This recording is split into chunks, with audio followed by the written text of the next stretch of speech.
Hey everybody, welcome back to the 141st episode of Taps and Patience. I'm AJ with, I'm going to say Subtract and then Audacity today. Here with Harrison of Precision Ingenuity. Hi Harrison. How we doing, AJ? I'm doing all right. It's actually been a really good week for me, so I'm doing really good. A really good week. That sounds ominous. Do you want to elaborate on that? Ominous? Really good is ominous? Kind of. I mean, you never know. No, Subtract has been doing super well. Ooh, nice. And so that's been really exciting and really fun and all good. Nice. So, are you saying that advertising has an impact? Yeah, it's shocking. Well, at least doing YouTube videos.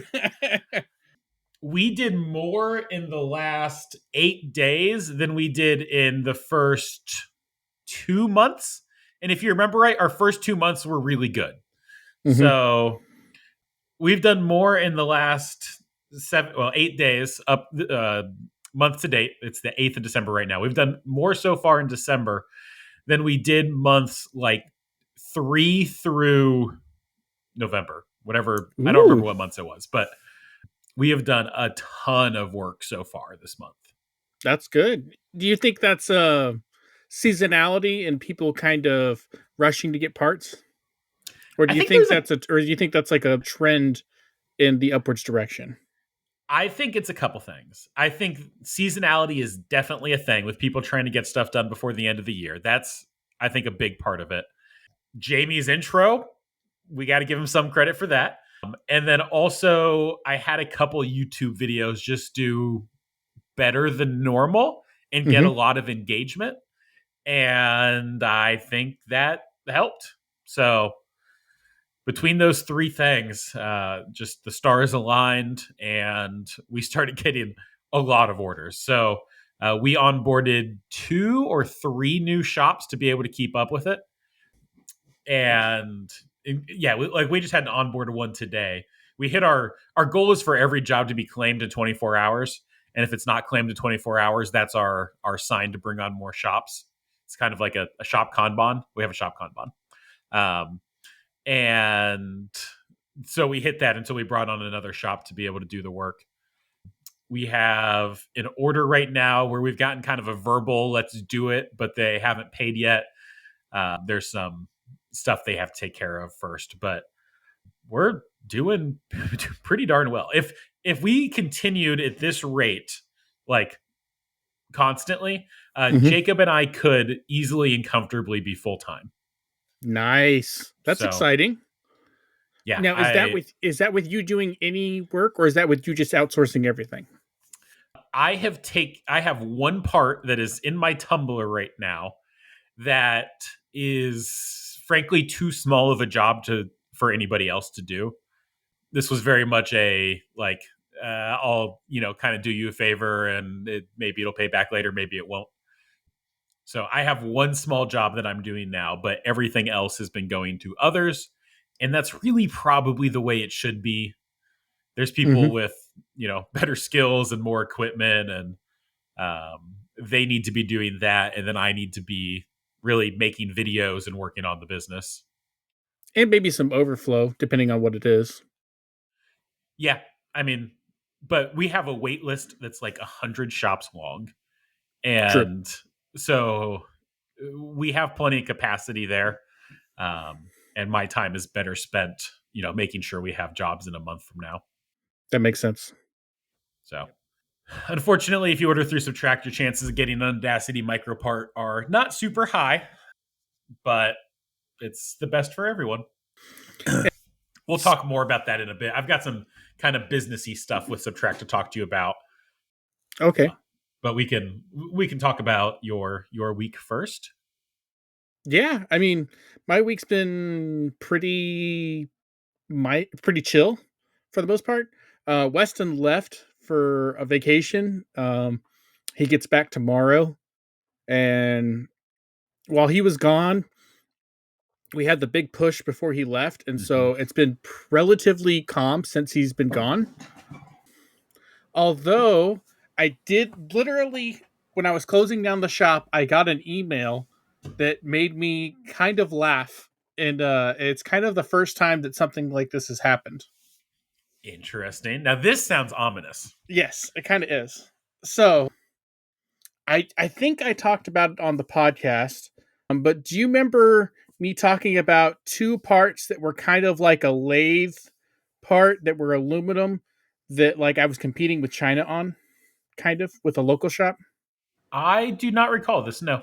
Okay, so summary of what's kind of happened here is we got referred by a different machine shop to a local company, and they produce thousands of parts. They're Hmm. in the concrete industry, and they produce equipment like trowels and equipment for pouring and doing concrete work.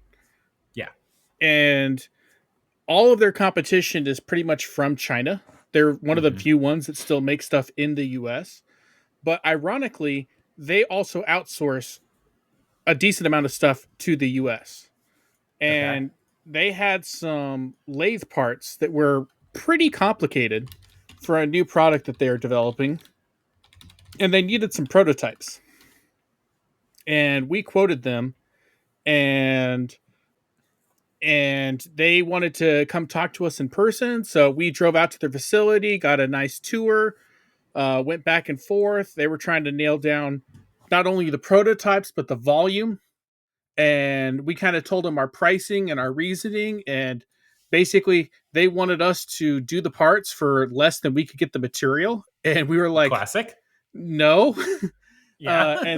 And and then turns out that, like, I found out later that there was a different guy that actually worked at that same location that was also starting up kind of a side gig, and he stopped by the shop, and I talked to him, and he basically said, yeah, you're competing with China if you didn't know that.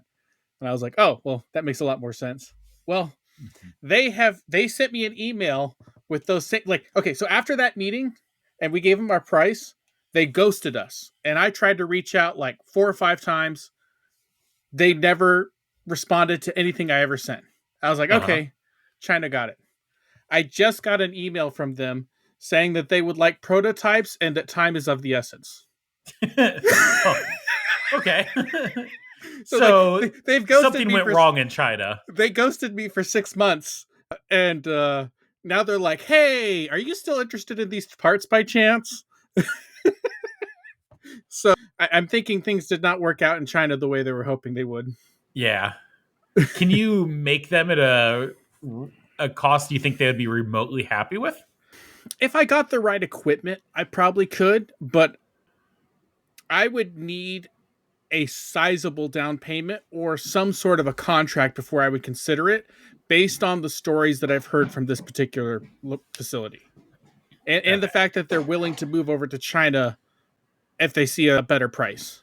So like for me to want to do it, I would like the work, but I would need certain assurances from them that, hey, if you want us to make them and you want us to make them at a good price, that's going to require some investment, and I'm going to need to have guarantees for this much production for me to make that investment.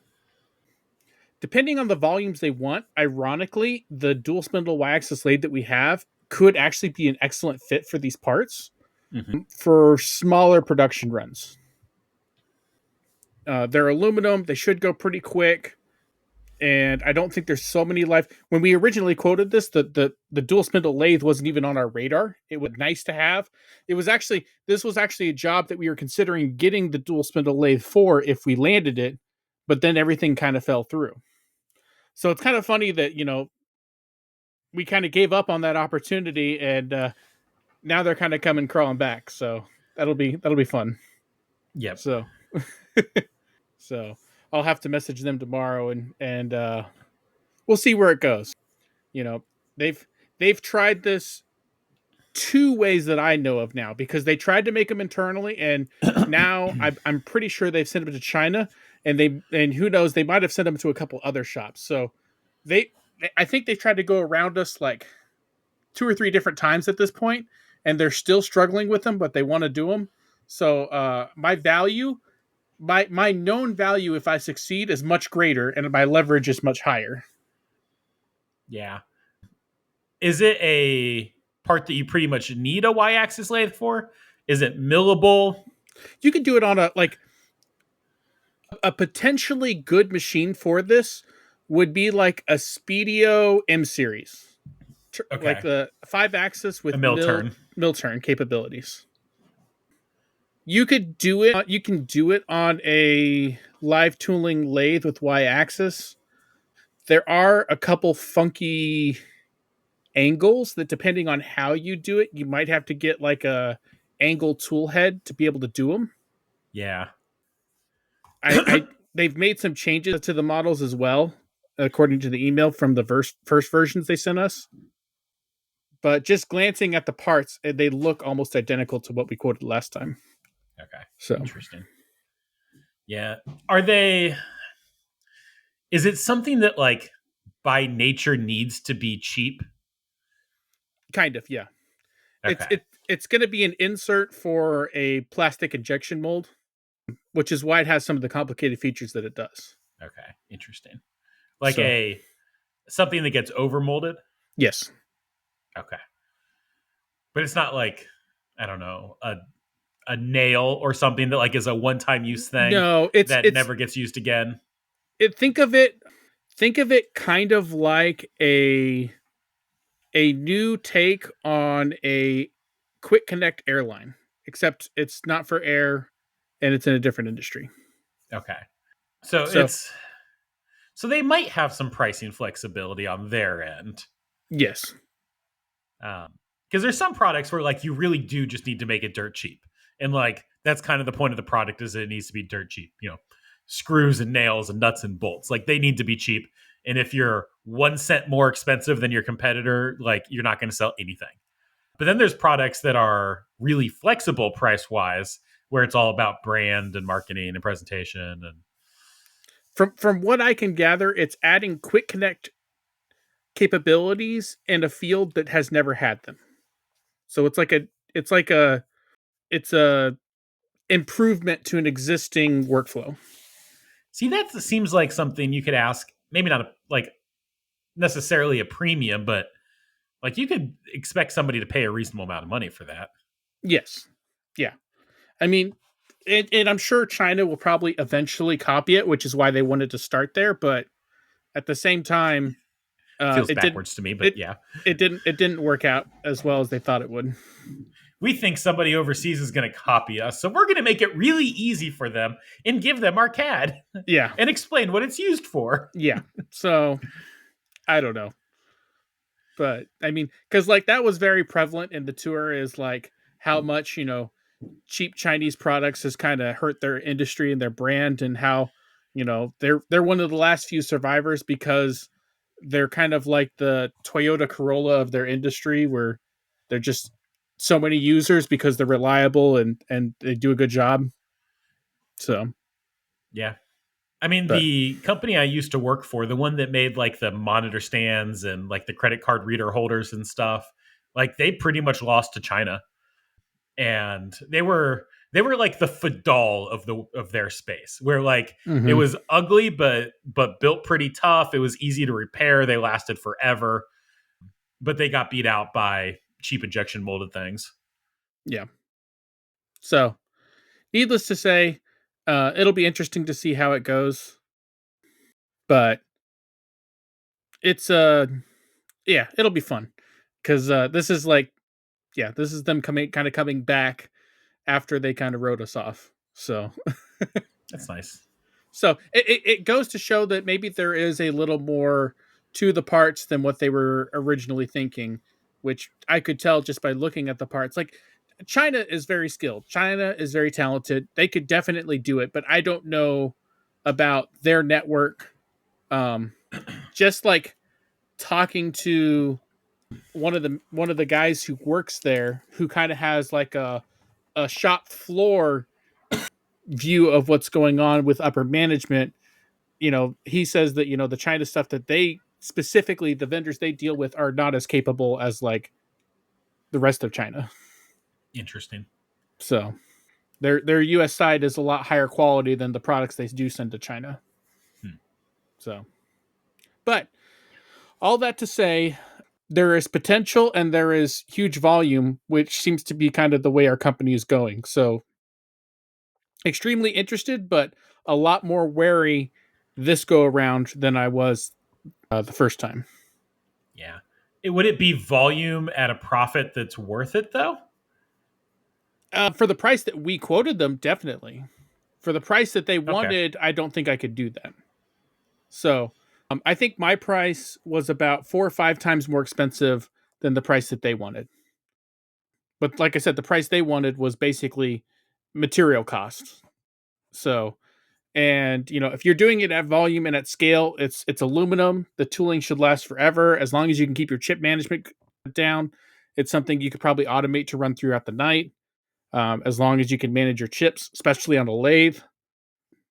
So the potential is there, and maybe I can get it lower than when I first quoted it. I quoted it as profitable on the UMC with the robot because we Which you do have now. yeah. So I have both the UMC with the robot and I have a dual spindle Y-axis lathe, both of which I did not have the first time we looked at this job.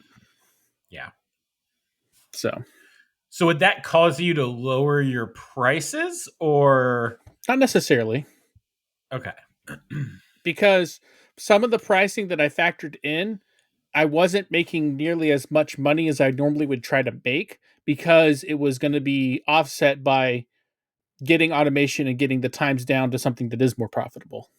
So like I could probably come down some, um, but considering they've kind of ghosted me and then they're coming back, my desire to lower to win it is less because they've already, like, I already gave them my bid, and then I tried to follow up with them to work with them to see what was a good price, and they just flat out ghosted me.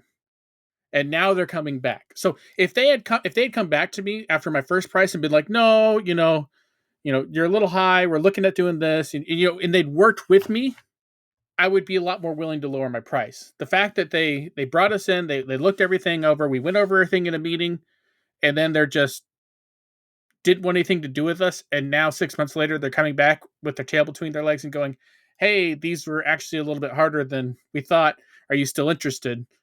It's like, okay, now I'm wondering if my price was either fair or if I need to raise it because more people are struggling with it that they've already tried. Well, and it sounds like they may not be the best customer to ever have existed. Yes, as well. So there's that as So, well. like, do they get pumpkin planned or Yeah. So I don't know. It's something that I'm not going to immediately write them off, but I'm not going to go into it with the same kind of optimism and enthusiasm as I did the first round. So, and I think you're going to have that with business. You're going to have those customers that you get really excited about because they talk about ordering, tens of thousands of parts per year of a particular SKU and then ghost you, they don't? Yeah. and then they don't. And so, yeah, we'll see. Yeah. Money talks. Talk is Yeah, cheap. Money talks. exactly. So we'll see. I don't know. It's something I would like to do just because it gets me into another industry and they're a local company and it's got volume, but their reputation does not speak well from what I've heard from someone not in upper management. Yeah. So Take a deposit. yeah, Read terms and conditions on their PO carefully. yeah. So that's basically what's going to happen. Like for us to do business, we're going to have to make sure that we got all of the paperwork ironed out in a way that I'm not going to get screwed and Yeah. left holding the bag. So thankfully, I have enough capacity currently that if they did need these at volume, they're not going to need them at volume right away, and I wouldn't need to buy anything to get started. That's That good. that would put me in a bad spot. So they're very much still in the prototype, bringing it to market stage. So, which it was funny because at our first meeting, they did show me some of the parts that they had their internal machine shop make, and I would not be comfortable showing that to someone if I was a machine shop. And it was funny because they had their lead machinist. They had it made at a different facility. I think they have two facilities in the U.S. and the bulk of their machining is in a different facility. And they shipped those parts to this one. And the head machinist at this facility looked at it and he's like, "I don't want to show you these parts." he's like, "They're making me show you these parts." I mean, if they're in the concrete industry, like it's not a world where surface finishes matter a whole lot. No, but for these, and I think that's part of the reason they're struggling. These are parts because of the nature of what they're trying to accomplish. They need to have good tolerances for them to work properly. Yeah, if it's a quick connect, they've got to So, be interchangeable by definition. exactly. And I think that's the part that they're struggling with. So, and they got some really tiny threads. Like they've got some like number 2 or Oh, number 1 threads. So, in my world anything that's above, small. yeah, anything above an M, what is it, an M 1.2 or a 80? Like those are fine. Anything below like an M2 is tiny in my world. So, these would be like, what is a number 2 screw? Do we need to Google this? What is a number 2 screw size? Oh, wait, no, I got you covered. Jamie just shouted with joy when I played that. Isn't a number 2 like 60 thou-ish? Something like that. Or even, let's see, I think a 440 is like a 98 thou. I don't It remember if that's OD or tap hole. Number 2 is 0.086. So just Oh, yeah, dude. just over a 16th. You were basically spot on. Yeah. Wait, 086? That, 086. Just a little bit bigger than a that's like 16th. 20 thou over a 16th. 20 over 16th. Yes, that's still small. That is a half millimeter bigger than a 16th of an inch, sir. That's a big difference. What was I going to say? I was working on this part, which is a belt buckle, and I've been like, "Oh my gosh, this part is so big compared to everything I've been working on lately." It's a belt buckle. It's a belt buckle. So, anyways, so we'll see how that goes. Other interesting things. I got some more, not battleship hinges, but parts from that same company, Cool. and they're the really heavy parts that I think I Mm. made a Facebook post or an Instagram post Oh, about I them, remember these. and so I had to make 6 more of those, and I think I produced, what was it, 30 pounds of chips per part. So times 6 parts, what is that? 180 pounds of chips. It's a lot of chips. So if my math is right there, yeah, about 180 pounds worth of chips, of steel chips. So that was pretty substantial. And I've been running those parts for the last 2 or 3 days. So I just finished those up today. And Nice. back to small aluminum parts from a different company. Woohoo. But one thing that was a little frustrating on those, though, is they have 1x8 UNC threaded holes through them. Okay. And we ordered, That's a big thread. yeah, it's a big thread. And it's almost 2 inches deep. And we were thread milling them because I was worried about tapping them that large. Yeah. And we needed a thread gauge for it. We ordered the thread It's a big gauge thread back in gauge. October, like end of October. It's It December now. Yeah, yeah, and they said 12:30 is when it's supposed to show up. Now, so When did they originally say it was going to show up? middle of December. So like it was going to be like a 3-week lead time, and now they've pushed it back to 12:30. And we could have just ordered it from MSC, and we might still. I don't know. I'm basically done with the parts now. I do have some Hmm. more coming, but I think they're coming next year. So like I'm not in a rush for them anymore, but I'm a little pissed off at my supplier Yeah. for not getting them here on time. because I Man, didn't even realize they hadn't come in until I started making the parts, and then it came time to check them, yeah. and I thought the thread gauge was already here, and it wasn't. And Uh, then I called my supplier, my local rep, and he did a whole bunch of hunting, and then he said he was going to try to find us some more to replace it, and I've already finished the parts at this point. So, was it a male? Oh yeah, you said it was a hole. yep, Um, like did you 200 check bucks. M&J tooling?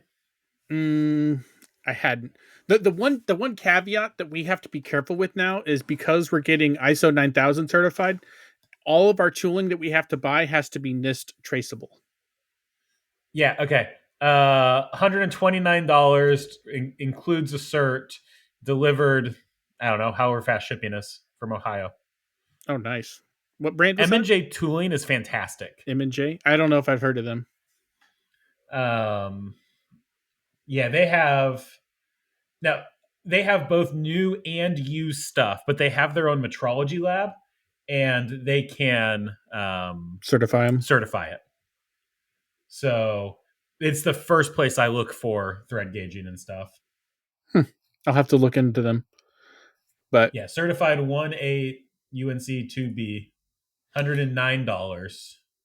This one might even be new. yeah, so what I ended up doing is I had a Oh, threaded it is bar used. that was an M that was a number 1x8 bolt Mm-hmm. that was made by a local machine shop, and they just had one on the shelf because I asked them if they had a thread gauge, and they said no, but we have this bolt we've been making and checking. And so I used that as my like go gauge and without having a no go. Yeah. And the first parts that I sent to them, it was really tight. It worked, but they thought they were going to need to buy a tap and manually open them up just a little bit. The customer, or you send them to the shop to test? The customer. Okay.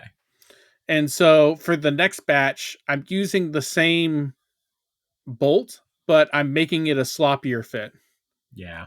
So that's my not the right way to do it, but I need to get the parts out the door. And the way that I was supposed to do it, my supplier let me down. Method. Yeah. Well, I just sent you a link. $109. You can have this delivered in like 2 days with certification. It's traceable. So yeah, M&J tooling is pretty cool. I like M&J tooling. I will have to look them up. I mean, you I obviously just sent me I a just link, sent you the so link. I'm looking at it right now. But like, I'll have to look at them for more stuff. Yep. So Um, ooh, that's really cool. I just got 12 new tool holders in today, and I'm very excited for it. Oh, really? I only had like 20. So going from 20 to 32 is a big upgrade. Mm-hmm. And like 4 or 5 of those were specialty tool holders. So, um, The other thing I got going on, I'm about to get the robot going on the guitar parts. So cool. woohoo! Second ever job with the robot. Second ever job. Yep. Okay. I've got Op1 programmed and proven, and I was waiting on Op2 for the customer because they wanted to make some changes to the part, and I didn't want to make the Op2 jaws until they had finalized the changes and were confirmed that we That were makes good to move sense. forward. So And they've done that now. yeah, they just they confirmed it today at about 2 or 3 in the afternoon, and so I haven't had a chance to do it yet, but I've got confirmation that I need to go ahead and start producing. I've always envisioned the guitar parts as like flat, skinny parts. Are they actually flat, skinny parts, or are they more No. cubular? Let me see if I can find on the podcast. I love it. Jamie just Uh, leapt for joy again. uh, I cut the music off too soon. yeah, you did. Should we use this time to assign Jacob to a new song for us? Maybe. What can we have him do? Cubular guitar parts, slow thread Mm, gauges, Googling on the podcast. okay. This is almost verbatim what the part looks like. Oh, hang on. That took me. Where the heck did that take me? Do we need a song for visual aids on an audio podcast? Yeah, that would be great. That would be perfect. Visual aids on We a. have to say Jacob's name 3 times to summon him. Jacob, Jacob, Jacob. We need a song for visual aids on a podcast. That would be awesome. So this takes you to a website that is like an article on it, but the lower image, it's tunematic bridge on our fly guitar. Okay. That lower piece that's kind of curved with the 2 big bolts on either side. That's what it looks like. It's got it like the whole top of it is like domed, like a cylinder. So, yeah, it's like a cylinder cut in half with 2 flats on the side, the Yep, left and right side, yep, with all the strings no going long through the sides. center. So It is kind of what I was envisioning, and that won't be too much of a problem for the robot to pick up and handle. And I don't think so. No. cool. So Is that I even got us. 2 ops? Huh? Yeah, 2 ups. Okay. So, and the second op is going to be like a minute. It's going to be It's super just like fast. facing. It's basically facing, and then the bottom is partially domed. And so it's Okay. facing and then just doming it. And there's no chamfering because it's all getting tumbled. Oh, So, cool. it's super fast. If it was chamfered, it would make it a lot more difficult because there's very little to grab onto. But Mm. because it's not chamfered, I don't have to worry about that. And Because you because we're just have the tumbling, dome. yeah, yep. Yeah. You'd almost like have to do op 1 first or something. Well, that was a dumb You'd have to do sentence. op 1 first. What type of machining are you doing that you start with op 2? Super glue method. I'm just going to leave that there and not explain my thought.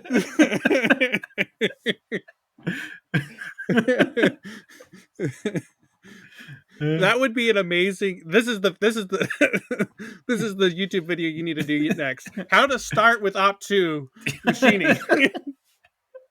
It might actually do pretty well. I think the algorithm would pick that up. Yeah. I feel like over the last week I've mixed up so many words in dumb ways that this is just kind of par for the course at this point. So, hopefully I can get going on that. But yeah, I'm trying to think of what else.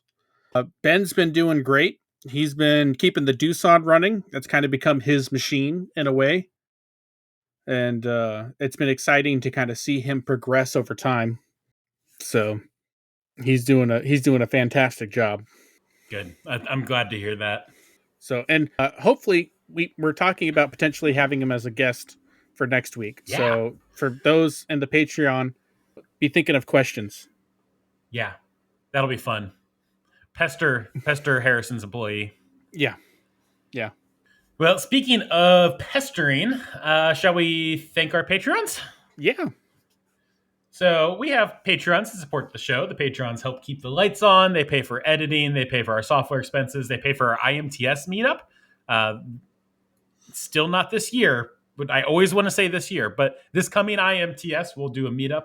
And the Patreon will pay for both Harrison and I to get there, and potentially Jacob. If you join at any tier, including the free tier, you get access to our weekly Q&A, where you can pester Harrison's new employee. And if you join at a paid tier, you get access to our community Discord, which has been super awesome. And you also, was there something else they get? Oh, you get early access to episodes. And if you pay $10, I get to butcher your name here in a second. Speaking of early access and stuff, that is moving away from the Audacity YouTube channel. The Audacity YouTube channel is no longer going to host Caption Patience. Go find the Taps and Patience YouTube channel. Subscribe there. Episodes are going to start posting there exclusively, and the audio players soon. So watch out for that. That change is coming soon. And hopefully that'll help the Audacity channel take off a little bit more. We have a new Patreon. I'm going to go with Millen Y as the pronunciation on that one. And then to thank our patrons include but are not limited to Millen Y, Devin C, Alex at Mill City Roasters. They sent us coffee, and so we're going to talk about them until they stop sending us coffee. I am almost out of coffee, guys, so now's your chance. Mill City Coffee Roasters makes coffee roasters. Like, they don't roast coffee, they make coffee roasters. They have some really nice looking machines, and sometime I want to get out to Minnesota to do a shop tour there. They also white label coffee, and we could have our own Taps and Patience coffee. If you want a Taps and Patience coffee, comment or something, and if we get enough people, we'll talk about that. Christian O, Stephen M, A Dead Horse, Daniel R, James at Moultrie Made, Ryan at Strato Manufacturing, Austin W, Kyle at Kurska Machine. Harrison says Milan, Milan.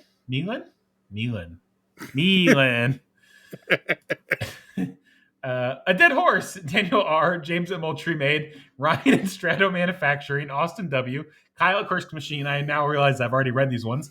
Devin at Sinister Machine Works, James N. I'm not sure I'm able to get through this.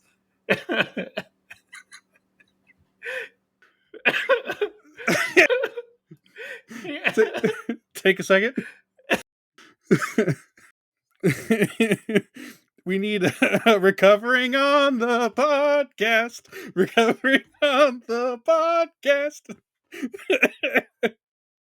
I've never been so giggly when recording before. Ben the Prickly Pear Prototypes, Shep at Alderson Prototyping. I'm going to lose it again. Jacob at Zona Precision, Jason S, Joshua H, Christian Z, Freaky Climber. I'm actually crying. This isn't even funny. Prescott at 1Z, 2Z Systems, Trey V, Alexander B, Scott Designed the Everything, Jamie at JSpec Engineering, Chris at Zyke Precision, EJ at Nocturnal Welding, Chris at Thought Bomb Design, and as ever, Jake Brownson. Wow, that's never been so difficult before. Weekly Q&A. So, coming from Max P, do you guys have any experience thread milling large Acme threads? I have a potential project coming up that's something like 2-inch OD major diameter with 2 leads. Potentially, I could use a single point thread mill and take multiple depths of cut? Question mark. I have personally never thread milled Acme threads.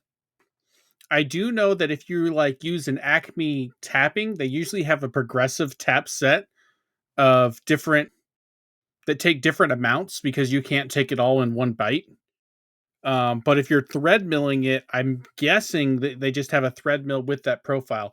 I do not think you can just use a normal thread mill and take multiple depths because I believe they're different taper angles. Your standard threads, I think, are a 60 degree, and I want to say Acme is like almost a straight up 90. It's like 80 something degrees. So you can't use the same, you can't just use a regular thread mill and just make it wider. I assume he meant an Acme thread mill and was taking a bunch of multiple depths. Well, he said potentially I could use a regular single point thread mill. Oh, I see what you're saying. It would have to be an Acme thread mill. Yeah, And not a regular one, but an Acme one. yeah, if you did an Acme thread mill, I mean, even with a regular thread mill, you need to do multiple depths. That's true. So I just understood that wrong if that's what he meant. But yeah, I mean, I would get an Acme thread mill and I'd just do it in multiple step overs. Yeah. You do have to go pretty light on the step over, or I would imagine you have to go pretty light on the step overs with an Acme because you're taking a lot more material. We could do our favorite thing and Google it on the podcast. That one was for Jamie. I think they're all for Jamie. Next question, Matt at Relic. Talk to me about experiences with thread milling. I feel like every time I do thread milling, I am comping a bunch to get the thread correct.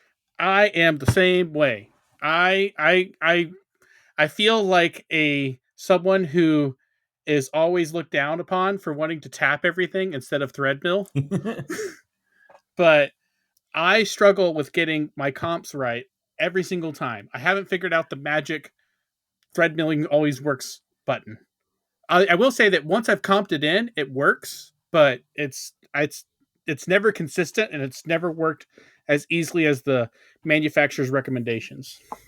My advice is to, instead of comping it in your controller, comp it in your cam and then save whatever works as a template. Yeah, yeah. That's I've my done that with advice. a couple of them, but like if I'm starting from scratch, it never is as simple as use this step over, do this many passes, and it'll come out great. I feel like using the spreadsheet I have, I get close.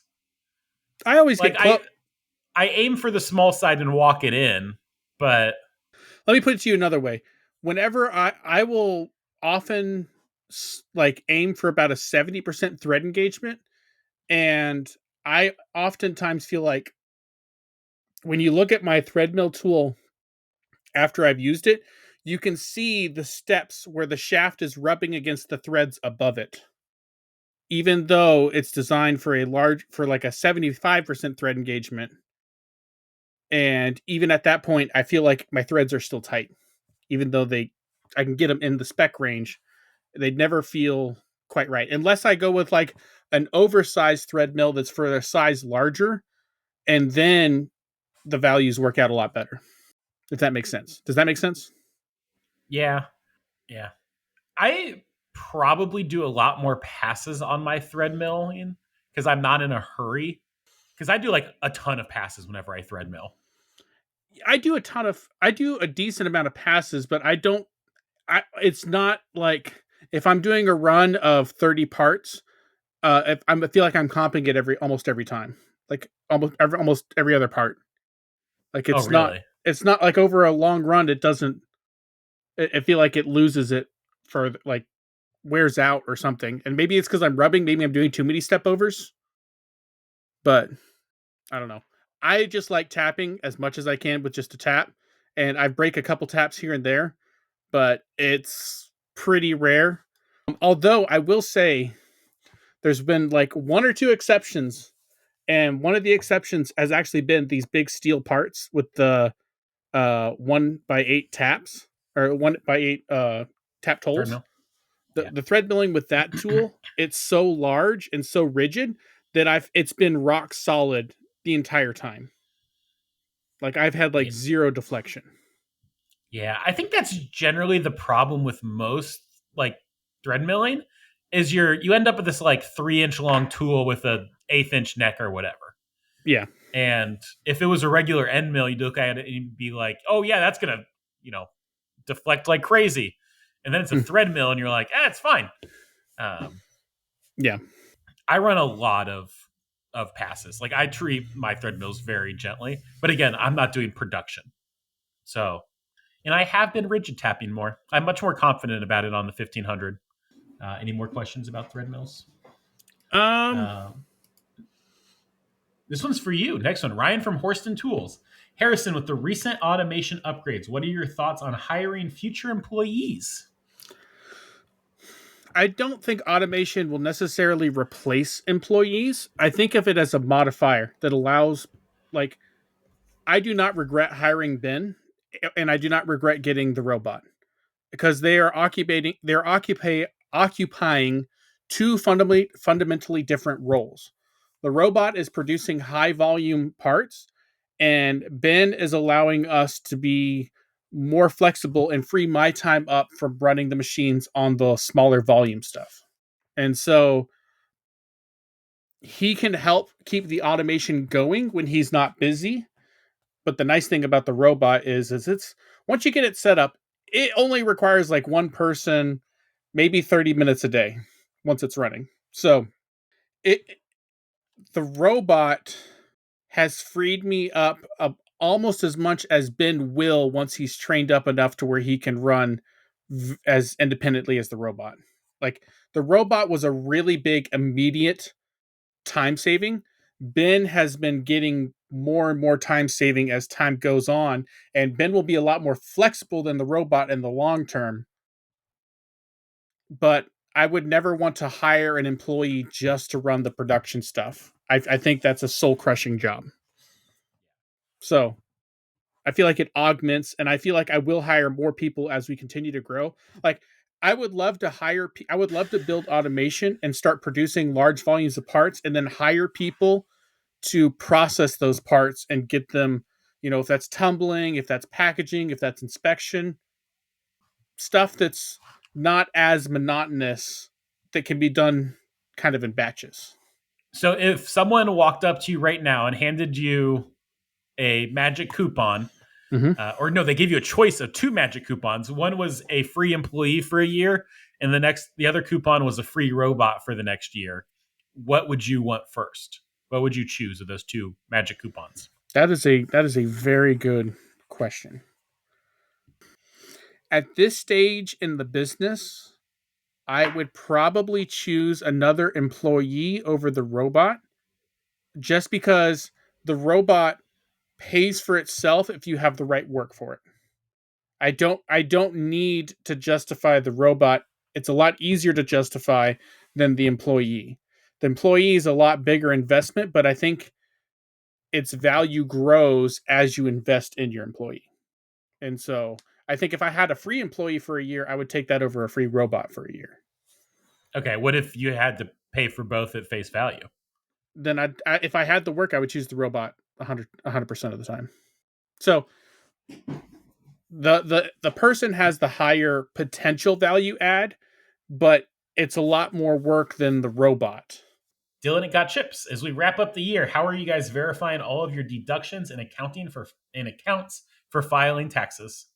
We had a meeting with our accountant back in September or August or September, before we purchased the dual spindle y-axis lathe, just to sit down and make sure, with how much we've grown this year, if we needed to get the CNC, the dual spindle lathe, or if we had already made enough purchases for this year to use 100% of our deductions. And the basic gist of that was, we can fully deduct, because of how the tax code is wrote, we can fully deduct some of the purchases we've made, and we wouldn't necessarily need the dual spindle lathe, or we could get it and we could take less deductions on everything overall and spread that out over more years. Yeah. So I think we're going to spread it out over more years. Like, we'll still not owe any taxes this year. We'll still be able to lose enough money to not owe taxes, but we'll be able to spread that out over more years, instead of having to. I think one of the machines that we bought, we had to depreciate it out 100% that year to not pay taxes, instead of doing the Have, 5 year. have you ever paid taxes on your business? Not yet. Interesting. We've been buying enough stuff that offsets our quote unquote profits Yeah. to not have to pay any taxes. Hmm. So Oh, for your business, are we're an you LLC, so guys it's a pass through. are you a pass through? Okay, Yeah, it's a pass through. because So, like, LLCs don't have to be pass throughs. yeah, so it's a pass through. So personally, we have to pay taxes on what we take out of the business as income, but we Hmm. don't. But the business itself doesn't owe any Yeah, taxes for what it generates. So, like, I still have to pay taxes on my income from the business, but it's the difference between, you know, paying $40,000 of cash in taxes versus, a couple $100,000 worth of stuff that needs to be taxed. yeah. So So okay, so you are paying taxes on your income. It's not like your business is not making money on paper. It's still making money according to the IRS. yes, but Yeah. Okay. the only, like, the business is not making any money. But we are taking an owner's draw, and the owner's draw is considered a taxable income. Yes. So, like, at the end of the year, the business hasn't made anything, but it hasn't lost anything either. It all zeroes out. Does Yeah. that I'm make trying to think sense? of how this works with a partner. If it's a pass through entity. It's split 50-50. We're 50-50 Yeah, partners. So that, if you just look at how it would pass through if it was just one person and just split it 50. that's So fair. it's the exact same. The only difference comes in is, and part of the reason we have a tax accountant is, when you add in our wives, they get, Hmm. as a family unit, we get combined, but as individuals, we get split 50-50 from the businesses. So it's a little bit complicated because as a household, it's combined, but from the business perspective, it's just me and Weston. So if you're a pass through entity as a partnership, is the business allowed to have any retained earnings, or are those just counted as profits? That's a good question. I don't have a good answer for that because I've never asked that question because we've always been able to deduct out all of the expenses that we've made to offset any excess cash. Yeah, because if I have $10,000 in the bank account at the end of the year, I can't not claim that as profit because it hasn't been paid to me as AJ the person. It Mhm. still counts as money that I've earned. Yeah. So the way that it's worked for us is we basically have bought a machine every year that we've been in business, and we've been able to deduct whatever that equipment is enough to cover any excess cash that we would have on hand. Okay, yeah. So it probably is counted as earnings, probably split evenly between you and Easton and Weston. Weston, and sorry, wrong direction. Unless you just really like Easton, he's a good guy. Give him half their no. It probably is split, but because you have paper losses or whatever, Yes. like I'm able to deduct some stuff that isn't really an expense of the business. Like because I use this property, I get to deduct a little bit of like my mortgage interest or something like that, which in my day to day bookkeeping, I don't keep track of. And so, like, it's not really affecting the profits or losses of the business, but it does according to the IRS and at the end of the year. So, I don't know. Yeah. Taxes are As weird. as we continue to grow, it is going to change some because one, we're not going to be able to keep buying equipment like we have been. We just aren't going to have the space until we do the new edition. But even when we do the new edition, we're probably just not going to buy any equipment next year, at least planned currently. And so the plan going forward is going to be to start paying off equipment. And at that point, if we're not continuing to purchase to offset our the business growth, we are going to have to look at other ways to um, avoid paying as much in taxes as possible. Yeah. I mean, like, as long as you're doing whatever you need to be responsibly doing to minimize taxes, paying taxes at the end of the year is a good thing because it means you're making money. Yeah, but which I am paying taxes on the income that I bring home. I don't want to be paying taxes on cash that's just sitting in the business not doing anything. Yeah. Those retained earnings. Yep. Yeah. I So, mean, that makes sense. but we'll see. We have some plans, not buying equipment, but other plans if we get too profitable to to try to we have some other purchases outside of equipment that we can make for the business that can help potentially offset some of that. Build a building. No, not necessarily. Me and Weston's vehicles are both getting old and up there, and Hmm. mine is kind of falling apart a little bit here and there. So we both might end up with new vehicles next year, depending on how things go. So, and you got computers around the shop, and there's a couple other things we're looking into. We're looking into the business covering health insurance, Ooh, that would um, be nice. and as a tax write off. And so you got it because we're a small business. There is some hoops you got to go through to make it a business expense that is takes Hmm. off the business's taxable income, but there is a way to do it. And so we're trying to figure that out. Nice. And so that's an expense that right now I'm paying for out of pocket. And if I can remove that burden from me monthly, put it on the business and have it count against the business's profits, that would be ideal. Would you offer that to Ben? We can't until we have enough employees. So, Really? mm-mm. Yeah. That's a bummer. Yeah. So, like, I think the point where companies, insurance companies, will start to look at you as a business and offering it to employees is, I think the threshold is around 10 to 15 employees. Huh. So, Interesting.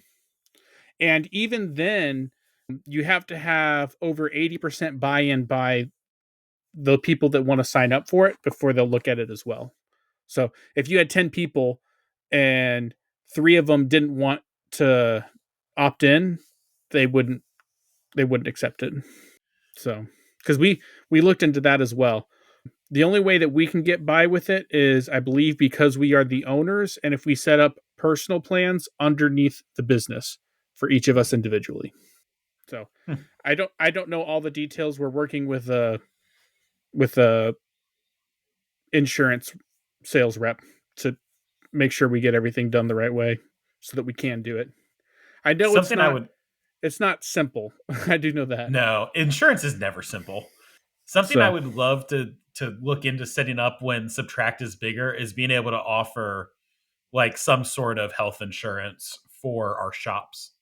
yeah. Like, because there's a lot of small businesses and solo guys, and if we had like some sort of group plan, I think that'd be Yeah, great. I don't know how that would work. You would have to I get don't with have a us. clue. I don't but it would be, there's a big business opportunity for someone who wants to start health insurance of some kind to offer it to small businesses that have less than 10 employees. Like, I feel like there's an opportunity there. Yeah. But All right, we had some more questions come in because I poked the Discord. From Got Chips, what is your critical metrology equipment versus what are just luxury or non-essential? luxury or non essential could be considered the CMM unless you have the work that needs it. Yeah, I mean, let's see. For me, essential is all the normal hand tools, gauge pin, gauge blocks. My optical comparator at this point is pretty much essential. I suppose these might be luxury, but I've been using these guys so much lately that they're kind of essential now. That's a very precise indicator. That's 50 millionths, I, I, and so I I've will been using that for tighter features. I will say I have never made a metrology purchase that I used that I didn't then think was essential after I got used to using it. Yeah, I have some like spare 4-inch calipers that are maybe not super essential, but they're also. Ooh, I dropped the gauge block down my shoe, but they're also not useful. I've bought some like vernier calipers, like Really? the analog ones, and then Oh, not like, not vernier calipers, but like dial or calipers. yeah, dial calipers. Sorry, not veneer. Dial calipers is the word I was looking for. And we bought those at the early days of the shop, and I did everything I could to avoid using them. And then I got digital ones, and I use them all the time. You use the dial ones all the time, No, the or digital. the digital Like ones? I don't use the dial ones where you're trying to read it and convert it and whatnot. I would just grab a pair of calipers and like avoid using them unless it was strictly necessary. But as soon as I got digital ones that were easy to use and read, like I started using them all the time. So like the the other ones were necessary, but they were a necessary evil until I could get something better. I have no problem with dial calipers. Oh, you don't? No, my I have a pair of dial calipers at each machine, and Mm-hmm. then I have like one nice pair of Mitutoyo digital ones that kind of float around my shop. And those used to be my main ones that I used all the time. The problem was I only have one pair of them, and they float around my shop, so they're never where they need to be. And so Mm-hmm. the dedicated dial pair is where it needs to be. The dial bore gauge is kind of in the same vein now that I got the digital bore gauges. Hmm. I can Like see that. setting it up was a pain in the butt. I hated doing it. And then like there was no way to like easily validate that it was set up the right way without having a a ground bore that was a known size to compare it to. Yeah. And so like you just kind of had to set up a set of uh, micrometers and then check it against that, and hopefully it was set up the right way. But now that I got the digital ones, I use them all the time. Now, these are the same digital ones that did let me down on Hmm. the medical parts. So, Yeah. which one thing that did help with that is, and it's made them a lot more accurate. It's the same thing. We got a good known part of the medicals, and then I use that as my digital gauge for the digital micrometers. And then once I use that as my 0 point, they're really accurate from that point on. But the problem was is that the part that we were checking it, or the thing we were using to set it, was at like one of the two extremes. It was either the biggest or the smallest it could go, and then we were checking somewhere in the middle. And so at that point, it had drifted by like 4 or 5 tenths, and that was like my total range for Yeah. that part. So Do you use digital mics or do you have any analog mics? I pretty much use all digital mics. Like I have analog mics, I just never use them. Now, all of my calipers are dial. Wait, we were just talking about Kai, digital versus dial all, calipers. no, you said mics, like micrometers. All my Well, this time micrometers. we said mics, but we started the conversation. You were talking about your dial calipers. No, I was talking about. Sorry, if I said that, what I meant was are all my micrometers are digital, where before they were the Okay. analog ones. Okay, that I get completely. Yeah, dial calipers I have nothing against. Yeah, dial calipers I don't have anything against. I prefer dial calipers. Okay. Analog mics, I can read them, I teach how to read them, but you should not have to think about your measurement and they make you think about them and do math. That's the one I was talking about. Yeah. Like Okay. That not makes way more sense. yeah. Sorry if I said calipers and confused everyone. I apologize. I was talking about micrometers. Like I do not like the analog micrometers. I got a set like 1 to 4 inch set when we first started, and I would do everything I could to avoid using them because I would always Yes. get things mixed up. Yes. Yeah. I'm far too dyslexic for analog mics, Yeah. like to be doing customer parts on. Nope. Yeah, I use digital for those. I that think I that have a 1 through 4 inch all digital, yeah. which I never do anything bigger than that, so it's fine. Yeah, my if I could go back in time, I would not have purchased the analog ones. I would have just bought the digital ones as needed and just ate the cost. Because I think I've used the analog ones like 3 times, and the 3 times that I used it, I wanted to shoot myself. Yeah, and with the Haas tool ones now, those are like good and not super expensive. Yeah, So I have a mix of Haas and Mitsutoyo digital calipers or digital micrometers. yeah, I think my 0 to 1 mic, which I use 99.9% of the time, is Midatoyo, and all my other ones are Haas. Yeah, which we did have, and I don't know if I mentioned this, but we did have as part of the ISO process, we had a company come in and certify all of our Oh, inspection equipment. nice. Cool. So they came in and they certified gauge pins, gauge blocks, micrometers, calipers, thread gauges. Basically, all the inspection equipment we use on a regular basis has now been checked and tagged. How much did that cost? I do not know. That is a Weston question Is because he's. it thousands? I do know that it is thousands, Okay. and but I what I don't know is if it's thousands because it's a monthly deal because Hmm. we set something up, and like if you were to do it as a one-time deal, if it would be more because we're basically set up with them now almost on like a retainer or a yearly inspection Subscription. schedule. And I think that Yeah. makes it cheaper because you're going to be continually using them. So, Fidget things. What's the next toy to buy in 2026? Oh, I'm ooh, sorry. He corrected that to tool later. yeah. If we get the shop edition done And if we got it done in time for IMTS and I wanted to buy a machine at IMTS, it would be between a Swiss lathe or a Speedio Robo Drill style 5-axis machine. Nice. It'd be between those two. That's a really hard question for me right now. Because if Subtract keeps doing what it's doing, like, I don't need anything more. Like, sell the office mill, just go down to the Tormach, and,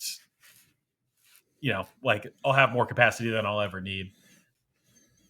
So I don't know. If Subtract doesn't keep going this way, then I'm adding a robot to the Tormach. Or some sort of palette changing for it. So if Subtract does really well, are you going to keep machining or are you just going to become a broker? If Subtract does really well, I will still do the occasional job for the sake of, one, just not, getting out of the game. Like, I want to stay engaged with machining. But two, to be kind of the prototype shop for our processes. And so that we can do like training material for our shops and troubleshooting and kind of help like from a support perspective. And then also for YouTube content, since that's apparently where all of our advertising is coming from at the moment. That and Jamie's intro. How long is Jamie going to milk that intro? I don't know. He did refer to our last episode as the Jamie episode. So no, I've listened to a full episode of them now. I've started like 13 different ones, and I get like halfway through, and then something comes up, and then I just go to the latest. But I did finish one all the way through, so they do a good job. To be fair, it's a good podcast. Yeah, it is. I said, it's a good podcast. To be fair, there is so many podcasts these days; it's hard to keep up with all of them. Yeah, who has time for podcasts?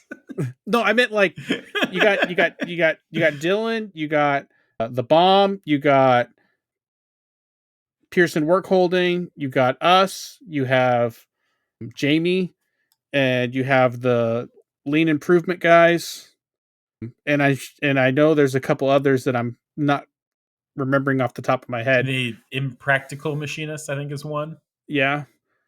What's Parts Department? What's the micron, like the really small, precise? Oh, Precision Microcast. Yeah, Precision Adam Microcast. And Josh Hacko. Yeah, and then it's not hard to keep up with them though. And then there's a couple others. Yeah, they don't release that many, do they? Yeah, it's an event when they do. But there's the Kern podcast, which and then Send it's the lowest quality thing they've ever done. No offense, guys, but listen to your audio before you publish it. Send Cut Send just started doing one. Oh, I haven't checked that one out. Oh, Gimbal Automation has one. Yep. Pro Shop has one, by the way. Pro Shop has one. I've been meaning to catch the Gimbal one. I haven't gone that. Incremental, that's one of my favorites. Mm-hmm. Yeah. Yeah, okay, there's a few podcasts out there in the machining space. Yeah. To my understanding, I think we're number 3, though. We're behind with Intolerance and The Bomb. Are we ahead I'm not sure how we compared Impractical Machinists, but I think we're bigger than them. What about Pearson? I don't have any data on him. I suspect we're still a little bit bigger than they are. That will probably change over time, but we're actually growing pretty fast too. So they do a good one. I it's enjoy a good podcast. Yeah, I enjoy catching up to that one, hearing what's going on in their worlds. Yeah.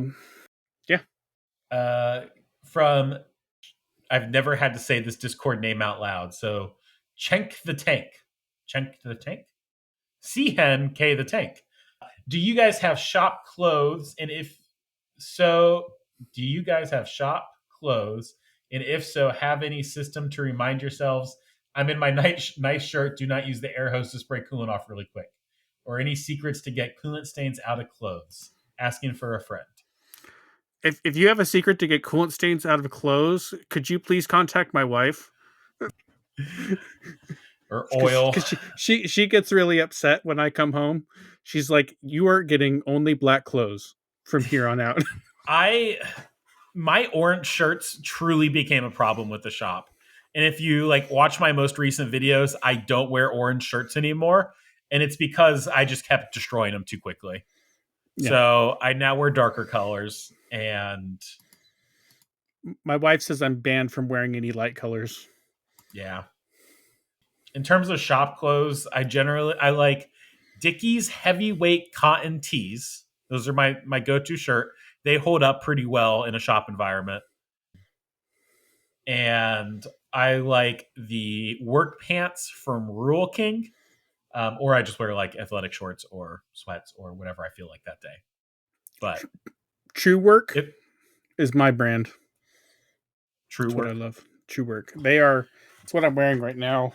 I don't know if they're. Is that a shirt? That's your shirt. Yeah, True Work.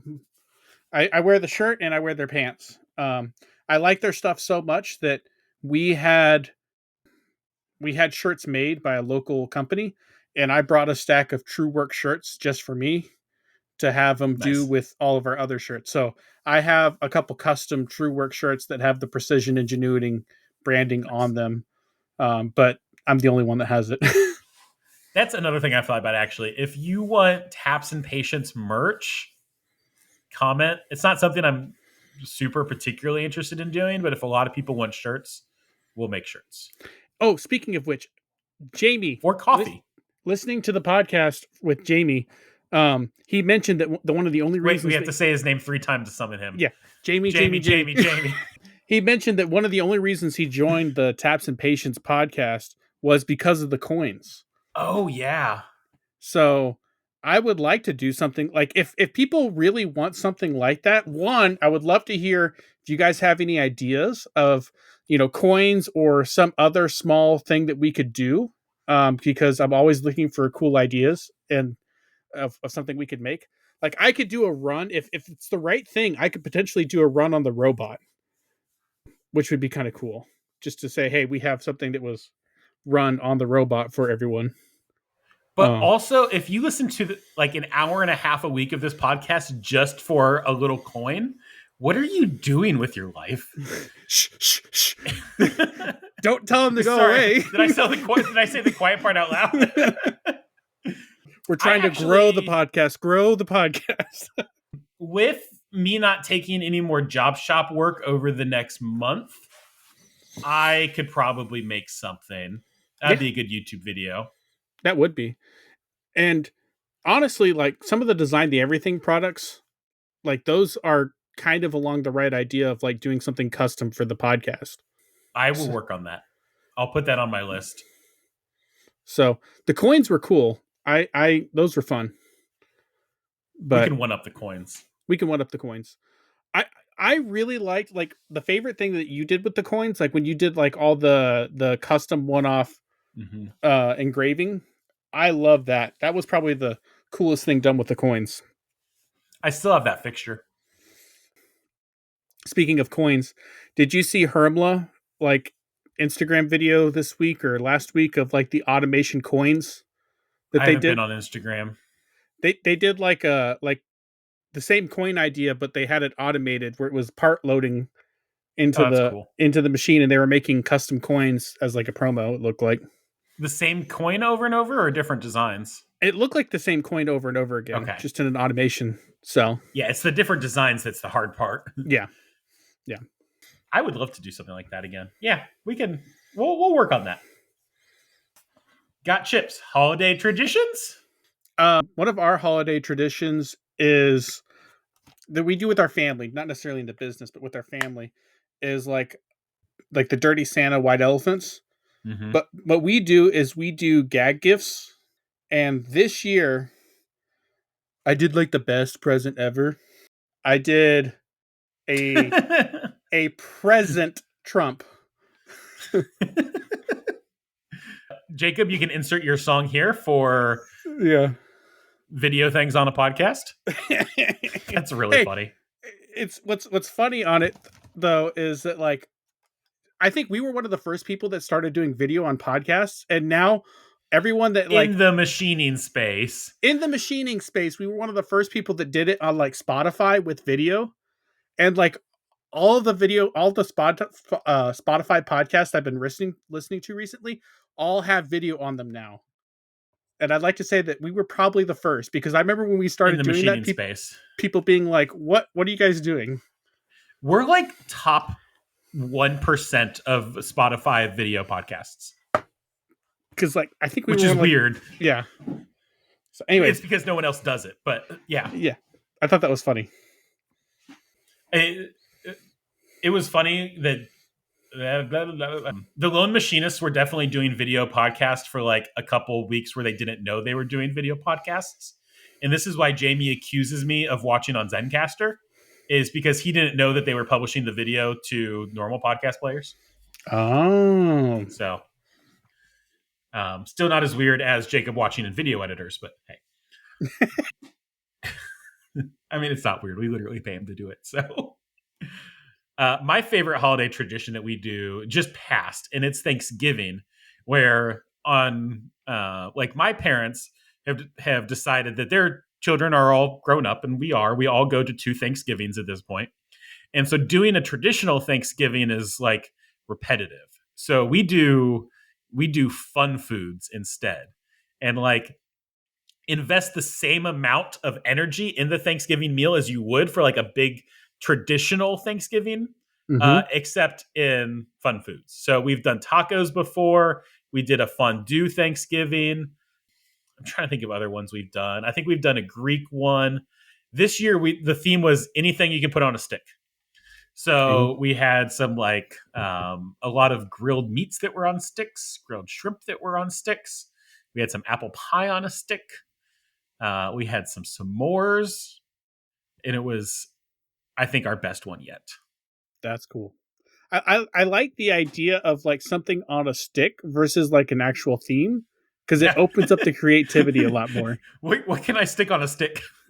Yeah, that's hilarious. I think this is our last question. Christian O, how did you get into teaching as a side hustle? I posted something. I think it was a story that I posted on Instagram that ended up on Facebook, and then like accidentally. And then someone that like I knew from a different Facebook group saw it, and it reminded him of me, and he was like, he can teach. And then he sent me a message. Whenever I was teaching, the way it happened to me was I went to Walmart and I ran into an old teacher that said they were looking for someone to do machining. Sorry, I So was reading what may be a question in Discord, but I've decided it's not a question. Is it possible in Fusion to save multiple bodies at a time as a mesh or some sort of macro recording so you're not in single body save hell? You just save the component. I don't think that was intended for the podcast. I think that was just a genuine question in the Discord. But there you go. Chenk the tank. You have a hard name to say, but we answered your question, by golly. mm. I never went back to talk about Subtract. Oh my word. Hey, I talked about it in the first 15 minutes. I did my duty. You're going to become so defensive. We are rebuilding our quoting method because we discovered a flaw in our quoting system, like basically an edge case,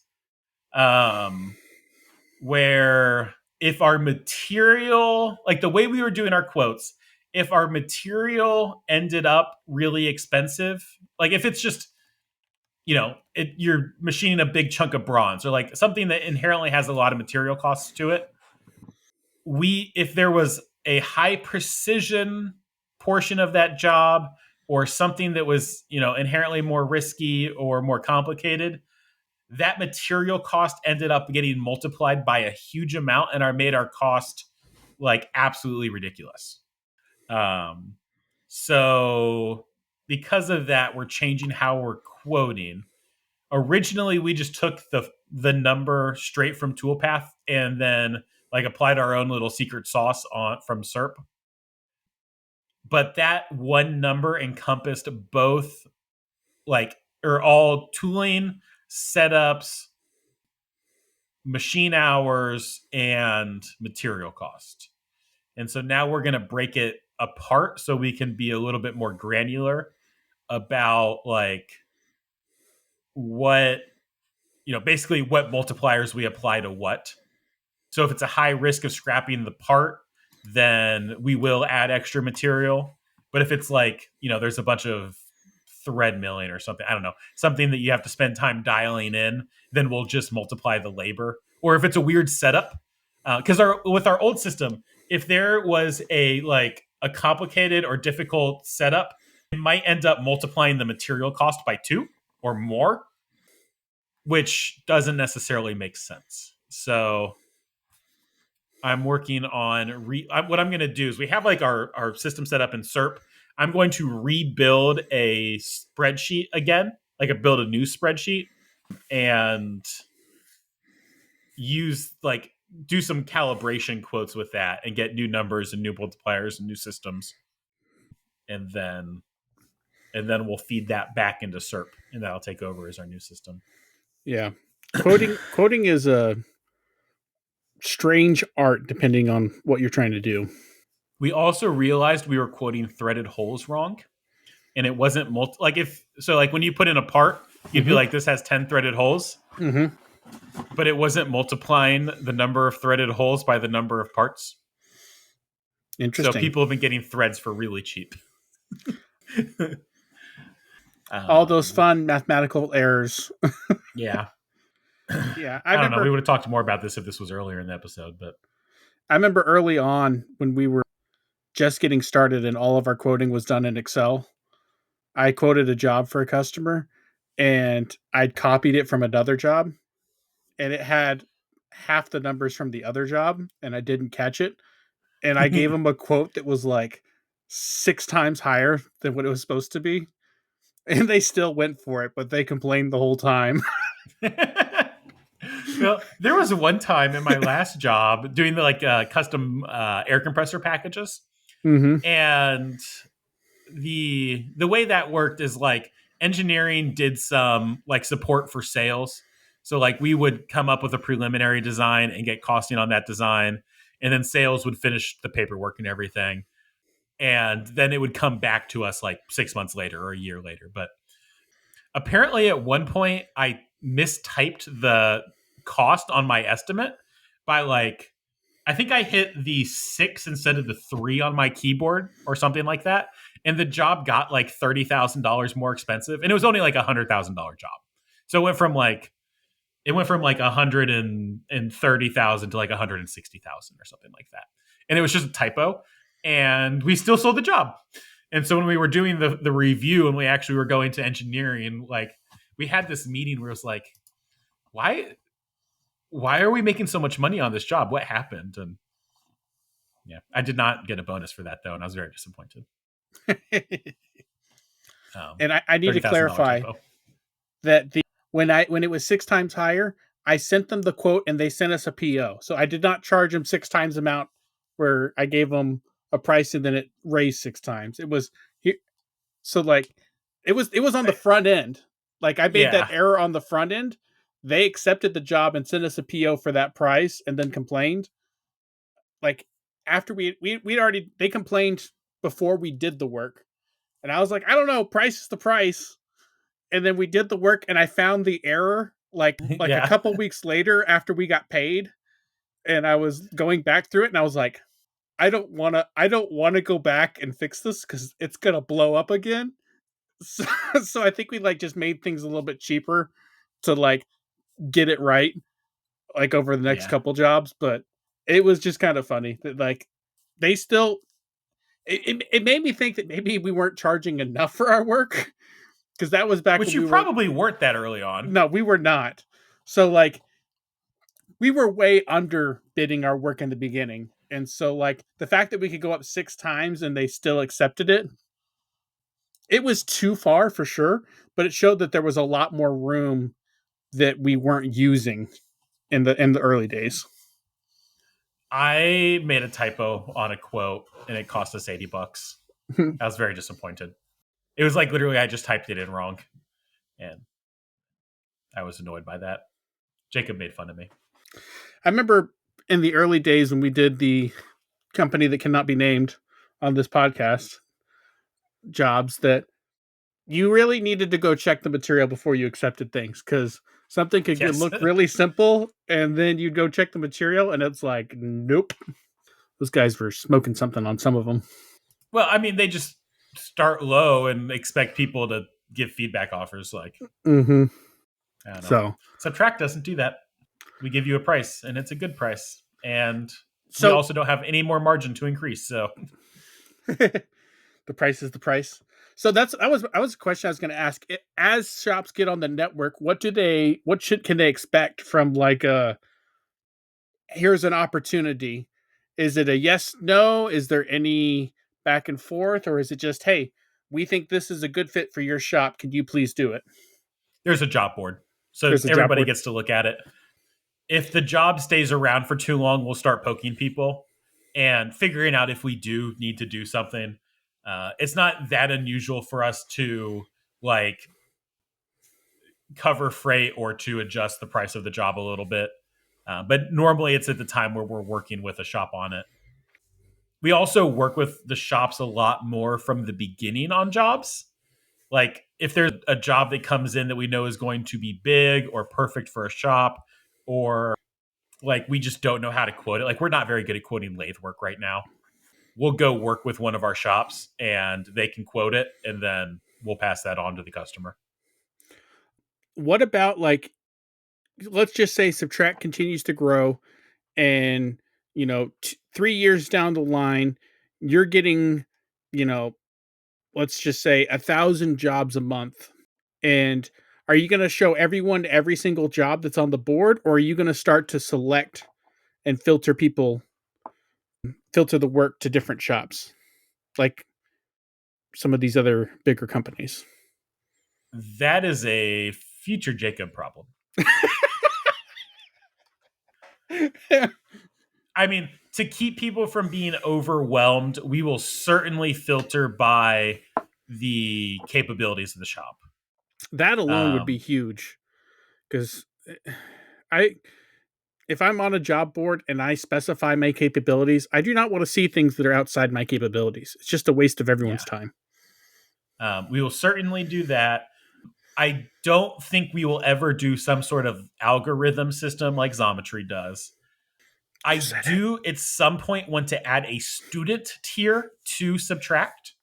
Okay. So, like low dollar value parts, low repercussions if it doesn't work out. The customer will understand they're sending them to the student tier.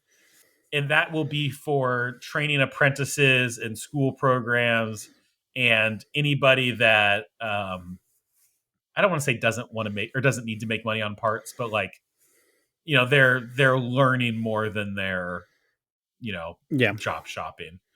So I think that'll happen at some point, but we're not nearly ready for that yet. We certainly don't want to confuse our offering with our customers. Yeah. I think when you do that, you need to have like a really big pop up that says, "I understand that if my part is not in spec," or It like some sort of banner that says, "This is going to someone to educate them, so we do not guarantee anything about the part. It's a get what you yeah, get." it's like Xometry. Oh, sorry. Shots fired. I Shots didn't. fired. I didn't mean it. Don't sue me. It would probably even be a completely different website, Yeah. but I think that would be a good source for shops like yours where you're training up Ben. You just need stuff for Ben to program. Mm-hmm. Like have him do some brackets for some dude's car. Yeah. Go for it. But that's so far in the future that I don't. Yeah. Right now, so over the last week, if we continued that out 52 weeks a year, that would be Jacob and I both full time salary, and it did not feel rushed. So we could probably do double of what we did, so approximately four full time employees worth of money with just Jacob and I. So I think that's fine. And a lot of our stuff is still more manual than it needs to be. Right now, every single one of our emails is, I don't want to say handwritten. It's at very least hand copy pasted Mm-hmm. with details filled out by hand. and it won't be too long until that's just part of SERP. There's, like posting the job onto our job board, that's all done by hand. Like there's a lot of stuff that will be automated away where, I don't know, Jacob and I could probably do at least 4 times this revenue with no extra changes and it not being a problem. At some point, we'll probably bring on a customer manager, is what I'm going to call them in my head right now.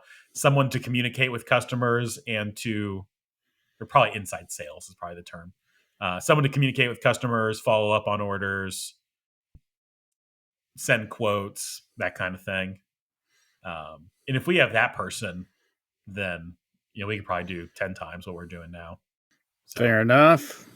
But I forgot the question. It was just, if you had a large increase in parts, how would you filter them to shops? Was the original question. I think right now our systems are going to be good for the business looking like this. We could 10x and our current Discord system would be fine. We have a lot more capability than we need right now.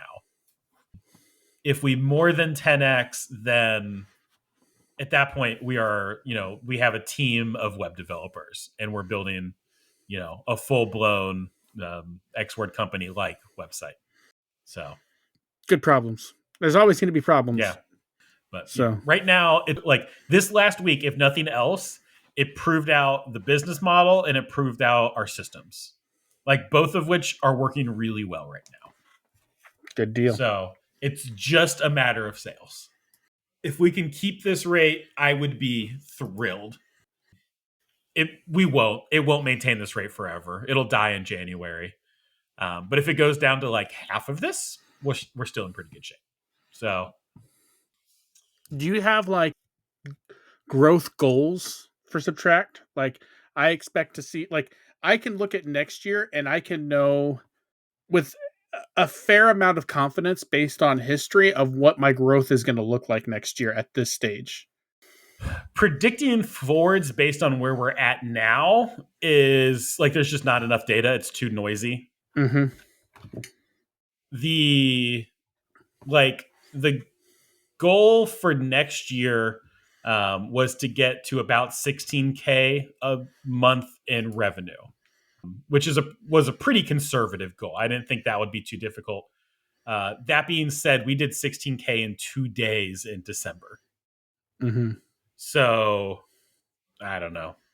Because like if I look at my old history, I can see what we estimated for the next year and what we hit. And we have always, except for this year, which was an explosion of growth, the past 3 years before this year, our growth versus what we were shooting for came within 10% of our target. Our goal for this year was to get to 8K a month. We did that I forget which month we started, but we did it for like the first 3 or 4 months. And then we dipped below that for a couple months. And then this month we crushed it. Like I said, we did double it in the first 2 days of December. Yeah. So it'll probably, regress to the mean here over the next couple months. And again, in January, manufacturing dies. So I wouldn't be too surprised if we were, under 8K in January. But that being said, we have a big customer this year that's like, I've got a lot more work for you in January. So for all we know, January is another record month. Be nice. It would be very nice. So like if it keeps up like this, then I would just focus on Subtract. No more teaching, no more Audacity, except for maybe making videos. Videos, podcast presence, and tours and products, maybe. I have something I'm going to work on. I was doing some preliminary design work today. Oh, you were? Yeah. I'll do a video about it, and I'm going to, I guess, make an Audacity Micro website again and put them up there as basically merch. it'll be like a tool. It'll be something that you can use that I think will appeal to my audience. But if that gets any sort of interest, then that might be a Kickstarter that Subtract will fulfill. Well, Subtract will make the parts. Mm-hmm. So, good deal. I have ideas. Well, I think I'm about podcast out. I can't think of anything else. Can you? Do you have anything to Google? Googling on the podcast. All right, real song. All right, guys. We've reached the end of the podcast, and this one has been a curvy one. Seems like we've swerved. I've never giggled so much on air. We've swerved all over the place on this one. So thanks for hanging out on our winding journey. We got to keep the lone machinists behind us. There you go. That's what it is. Subscribe to our podcast and unsubscribe from theirs. No. No. Subscribe to theirs twice. Yeah, no, I'm just kidding. And then to ours 3 times. There you go.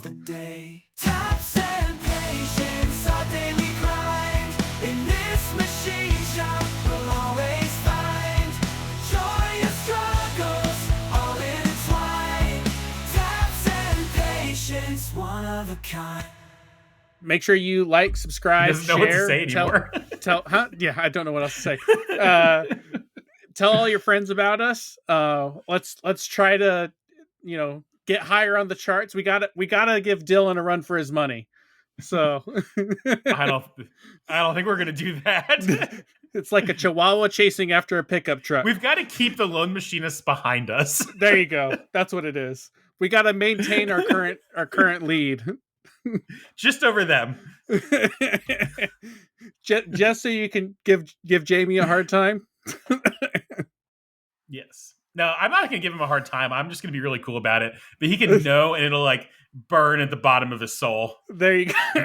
A slow burn. Yeah. I'll be nothing but cordial. Or maybe this was his plan, to become such a figurehead on our podcast that it just grows his. Jamie, you're playing mind games. Anyways, thanks for hanging out. Subscribe to our podcast and unsubscribe from theirs. No. No. Subscribe to theirs twice. Yeah, no, I'm just kidding. And then to ours 3 times. There you go.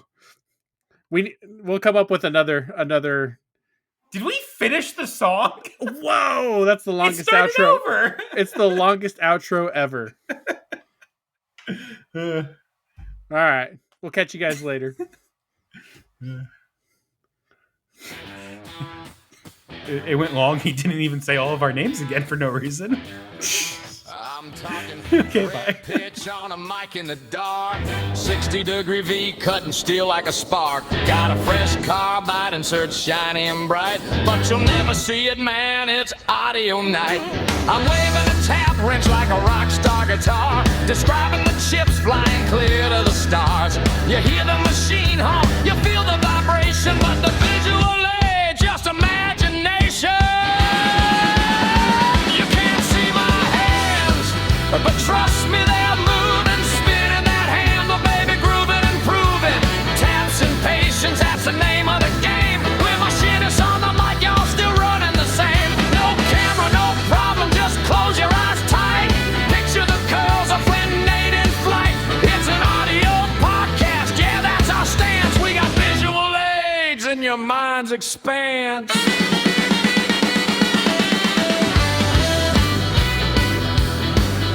I'm holding a boring bar longer than sin, trying to explain why the finish is thin. Got a dial indicator beating like a heart, sweeping 2 tenths while I'm falling apart. I say, look at this surface.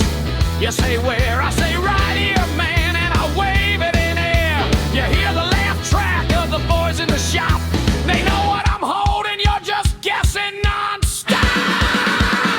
You can't see my hands, but trust me, they're moving, spinning that handle, baby, grooving and proving. Taps and patience, that's the name of the game. We're machinists on the mic, y'all still running the same. No camera, no problem, just close your eyes tight. Picture the curls of one in flight. It's an audio podcast, yeah, that's our stance. We got visual aids and your minds expands.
the world are the ones you can't glance.